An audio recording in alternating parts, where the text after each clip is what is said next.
Hey guys, and welcome to Overland NZ. You join me about a third of the way along the Taihape to Napier Road, otherwise known as the Gentle Annie.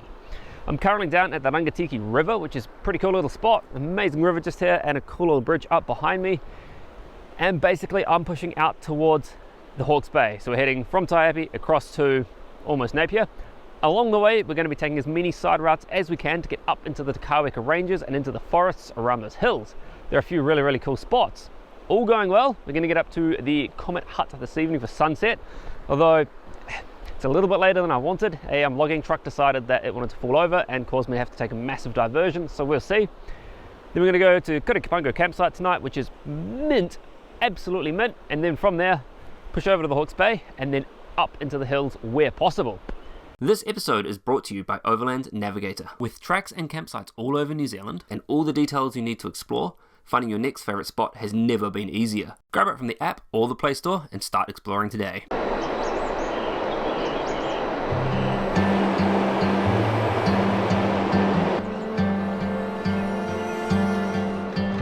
Opened in 1925, the old bridge served traffic for 45 years before they built the new one, as it was getting a little bit narrow and a little bit dangerous in old age.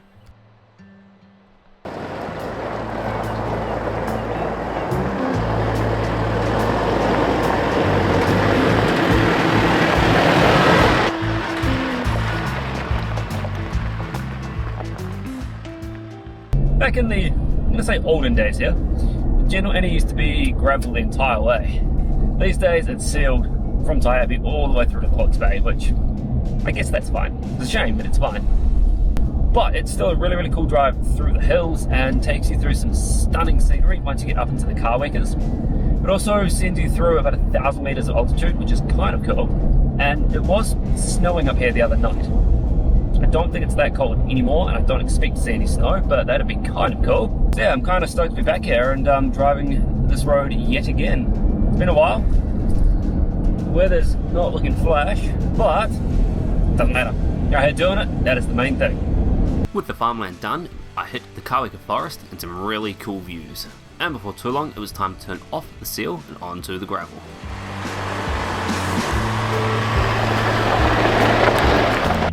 Comet Road, we made it. And basically it's about a 6 kilometer track up into the hills here and takes you up to the Orange Hut, which is a cool little, well, hut obviously. Part of me was tempted to maybe even camp up here tonight, but seems to be quite a strong wind coming through. But I thought it's only 6K, so I'm going to shut up and have a look now and see how it's looking after the cyclone.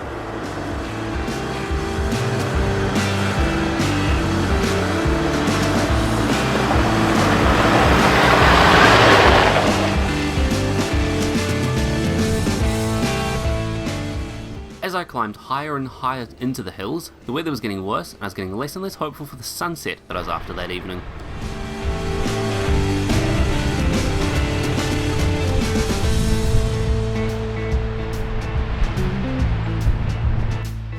Well, this is where the hut used to be. Looks like they might be building a new one.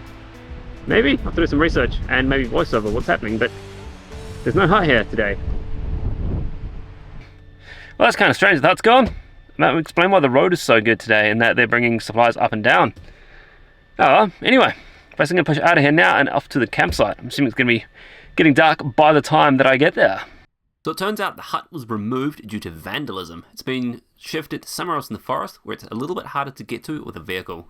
Bit of a shame. I wish people could just look after things.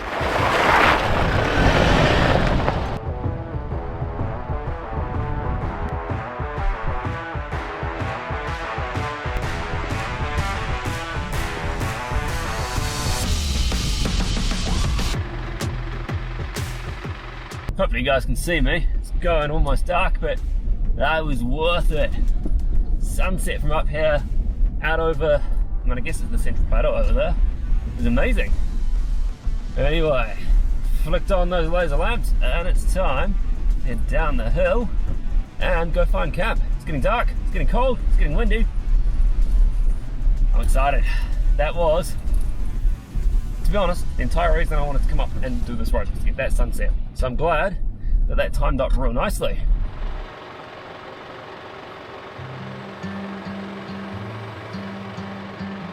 And so we've made it to Kaweka campsite. Oh, it's gone pretty much pitch black now, which is all good. That road in the dark is quite a drive. So I'm gonna get myself set up, cook some food, and catch you guys in the morning.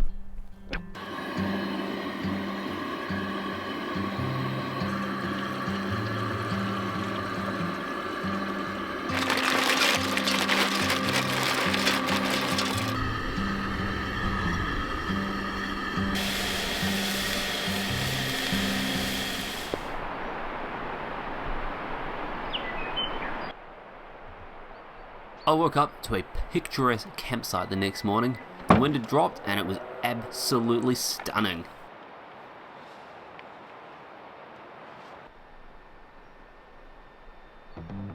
With a coffee in me and some breakfast, it was time to hit the road.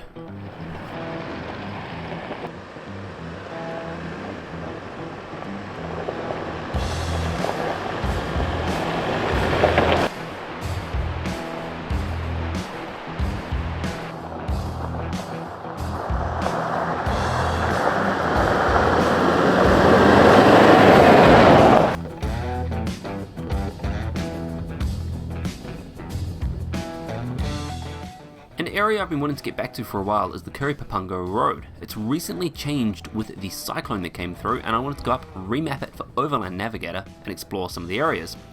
There's nothing complicated for drive-wise out there, but it is a pretty stunning forest just to cruise through.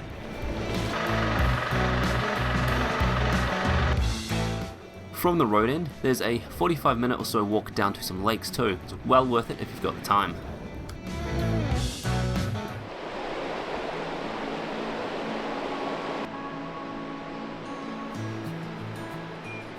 So I'm at the end of Lawrence Road at the moment. I wasn't actually planning on even filming anything here. I was just going to grab more photos of the campsite and the road for Overland Navigator. If you haven't checked it out, over 200 routes all over New Zealand, all different campsites on both iOS and Android. Grab it from the Play or the App Store today. Anyway, back to my point. I wasn't going to film anything here, but I also haven't been here since the cyclone came through, what, 18 months ago? Somewhere around there. And there's still huge signs of the carnage that rampaged through this area. There's still forestry stuff everywhere, and like the road's pretty rough. There's big slips. The river's kind of completely changed what it looks like here, and like all up behind me is just, I don't even know how I can capture that on camera, but basically just a rampage that has come down this creek. If I had someone else with me, I'd probably drop down onto the river and go that way, but I don't, and I'm not sure I can get back up the bank. With the Gentle Annie done, it was time to push up into the Kaweka Forest. The first stop was Kaweka Road and an amazing lookout that gets you about 1100 meters up in the hills. Pretty stunning spot.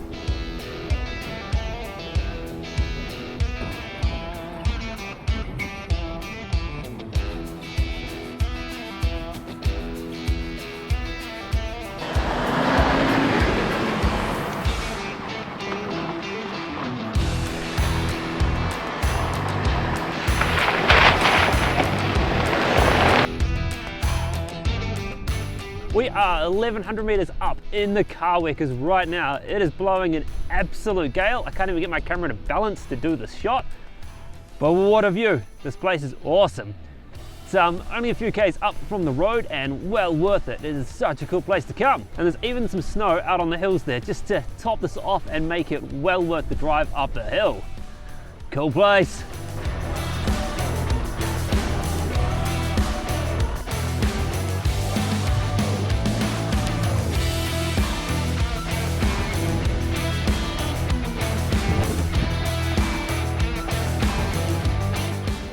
Being very nearly the shortest day, the sun sets pretty early, so I was keen to go and find camp before it got dark. I made a move up towards the Mangatutu campsite, which also has got some hot pools.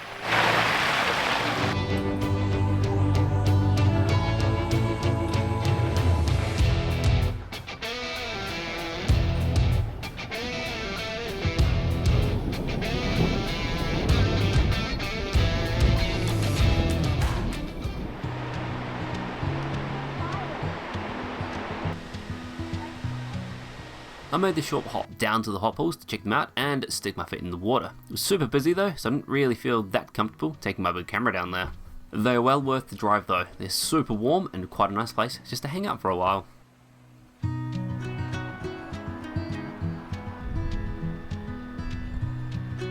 So I've managed to find a cool little spot all to myself.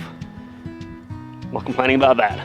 It's pretty windy, so hopefully it's not too bad tonight, but no one else is around, so I've got zero complaints.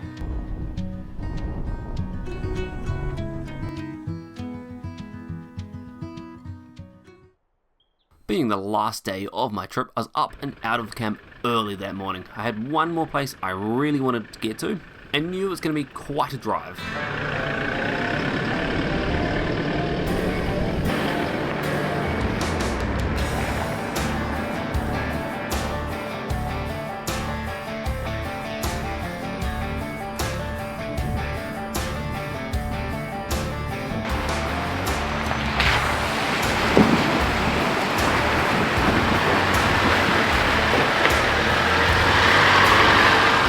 My original goal for the final day of the trip was to head along the Napier Taupo Road and then into the northern end of the Kaweka Forest. However, I'd had a few messages from home on the Zolio overnight that suggested I might need to make a move. Once I got into reception, I checked my phone and discovered that we had a very, very unwell child and a very pregnant wife, and I needed to get back to Wellington that afternoon. So I came up with a new plan to head up Whaiti Peak, just north of Palmerston North, and get some mint views out over the hills, and one of my favourite four-wheel drive tracks in the distance, North Range Road.